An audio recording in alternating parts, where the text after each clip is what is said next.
All right, everybody, welcome back to Passion to Published.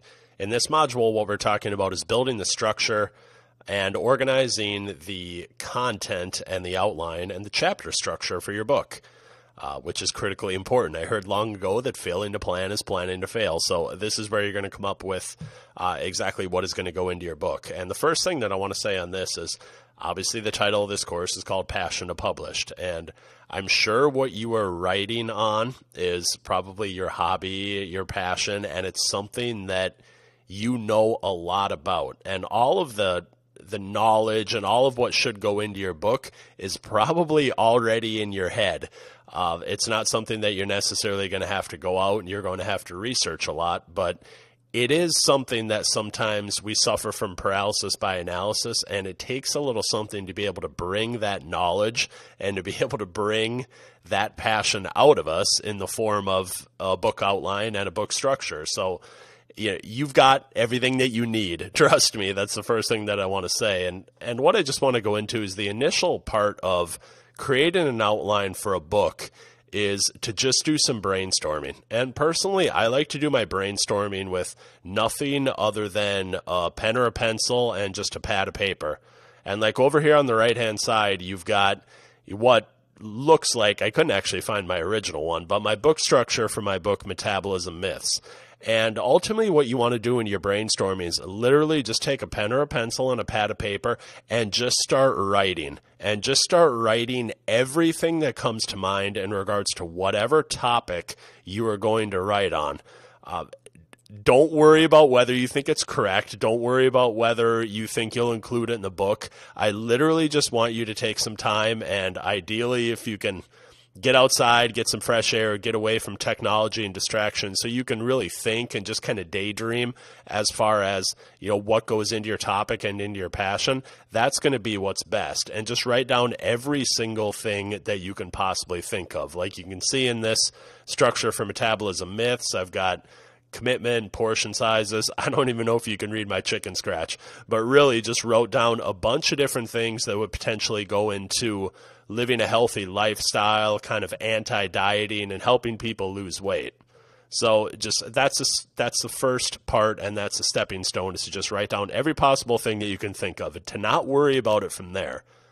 And then from that, you go to the second part where you start making connections. Now, the easiest thing would be for you to take some different colored markers and to really just eyeball what are all the different things that you've written down and how do they connect to one another. So like, for example, here for Metabolism Myths, you can see in red, well, you've got commitment, you've got attitude and positivity, and you've got motivation. Those can all kind of be lumped into attitude in general, or some type of, having the correct mentality when it goes into creating a healthier lifestyle. Then in orange, you can see I've got portion sizes and I've got calories. Those two obviously go hand in hand. The more you eat, the more calories you're probably going to have. In green, you've actually got a bunch of different ones where I've got what you're eating, or the type of foods that you're eating. Then you've got protein, alcohol, desserts, carbs. Again, just some different things. And you're looking for things that relate to one another. And this is probably going to become really clear to you when you go and you look at your piece of paper with all of your brainstorming on it. You're going to see that certain things fit together really well. In purple, I've got exercise and stress, because exercise will obviously help with that. And then kind of in pink here, I've got body composition and potentially supplementation. It's still not saying that you're necessarily going to use all of these things in your book, but you are just looking for what are the different things that could be connected, because ultimately these are the things that will become either your chapters or your subchapters. And then the next part after making these connections is to really develop an outline. And I'm actually going to take you through some of my books here in a second, but ultimately, after you make these connections, you're going to start to look at it. And the question that I want you to ask yourself after you've developed your outline, or after you've made your connections, is what are the absolute essential things that I have to have in my book? In other words, this book would be incomplete if I didn't include these things. And that's ultimately what you're going to build your chapter structure around. Now, the key with that, and I said it before, is I was guilty of early on when I first started looking at writing books of thinking I had to write the next War and Peace, where I wanted to include every possible thing that I could. And you don't want to get into that. You just want to think of what are the absolute essential things that I have to have in my book to be able to create the type of book and to be able to serve my target audience best. So let's get out of here and let's actually go into Amazon.com so I can show you some of my books. And here's Metabolism Myths. Let's just zoom this in so you can see it a little bit better. And you'll be able to see that how I segmented it out was the first part was what I was talking about with the correct mentality and attitude. And this is kind of coming up with, okay, what are some catchy names that you can have for different chapter titles and whatnot too. And then the second part of it was amounts. Obviously, I talk about calories here, hydration, creating a caloric deficit, which is necessary for weight loss. Foods and fuels, which is the type of food that I had on my brainstorming list. The perfect combinations, which can deal with proteins and carbs and how you have those different things together. Nutrient timing, which is how often you eat. Exercise. Progress, which can certainly lead to motivation and help with motivation. And then the accountability and the support structure behind that. And ultimately, what I like to look at for most of my books, I like to have somewhere between 5 and 10 chapters. And I guess even above and beyond that, probably somewhere 6 to 8 chapters I feel like is really the sweet spot. And then as far as subchapters underneath that, somewhere 2 to 5 subchapters. And like to say nutrient timing here as far as how often you're eating, what are the different kind of basic fundamentals or the building blocks that would go into proper nutrient timing, or how often you're eating? How much should you be eating at night? That's what the nighttime taper is. I always include an action plan with some of these things. And it all starts here, which relates exactly to breakfast. So I'm hoping this kind of gets the wheels turning a little bit for you. And I'm going to show you my running book now too, mostly because I just want you to understand that there's no perfect way to create a book outline.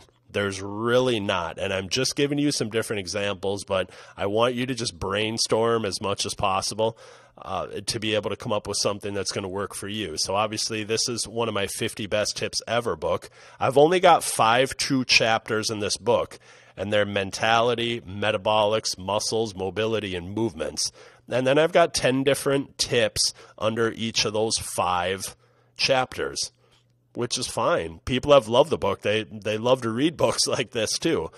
So, and then obviously all of these different 10 tips relate directly to mental toughness or the mentality of running. Metabolics is nutrition and performance and things like that. Muscles is strength training. But just really start to think of what would the ideal structure of my book be, and then outperform the norm.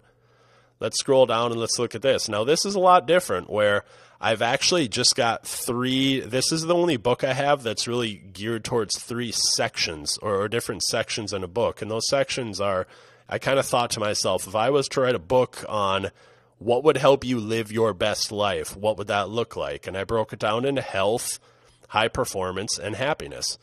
And then ultimately in those things, you've got 3 different chapters underneath health. So you've got nutrition, exercise, and then you've also got recovery and aging. High performance, you've got mindset, mastering the fundamentals, and durability or being resilient in adversity. And then the happiness part of it, where you've got focusing on contribution and servant leadership. You've got progress and focusing on continually getting better. And then you've got developing your risk tolerance, which these were just the different things when I really thought about it and I broke it down. I was like, okay, if you were going to live your happiest life, and really thought about kind of my philosophy and the message that I wanted to craft in that, what are some of the different stories, and each of these are different stories, that would go into these different factors of contribution and progress, and then that holds true for all of these other ones as well. So again, there are a lot of different ways that you can create an outline to a book. There's not just one set way. So I want you to really know that. So just to bring this all home and to recap this, the first part of it is to just simply brainstorm. Don't think too much. Really just puke a bunch of stuff out there on paper, and as many things you can write down, the better. Then I want you to go through that, and I want you to make connections between different things that relate to each other, because more than likely, those will become your chapters. And then the more descriptive things are what are going to go into your outline, where you're going to have roughly 2 to 5 sub-chapters in each chapter. Again, knowing that you can do this a different way, but traditionally this is the way that most people write books, and this is the way most of my books are written. And then the last thing that I'll say too is it is good to go in and to research other best-selling books in your category. We've done this a lot. I don't want to say we're kind of ethically robbing, I guess, the other books. You're not copying what they're doing, but you are looking for, if you're going to write a book on metabolism, or if you're going to write a book on real estate or self-help or whatever it might be, look at what some of the other people are saying and just think, oh, yeah, that's something that I didn't necessarily think of when I was brainstorming.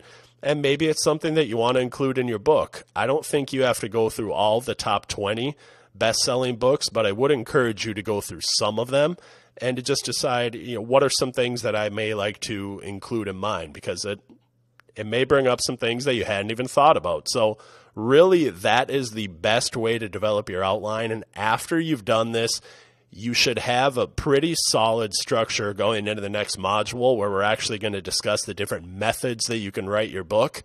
And just know that this can remain somewhat flexible too. There's a good chance that you're going to get into your book and something might pop up that you haven't thought of, but this will give you a great starting point, and this will be probably 90 to 95% of exactly what's going to go into your book. So I will catch up with you on the next one. Have a great day.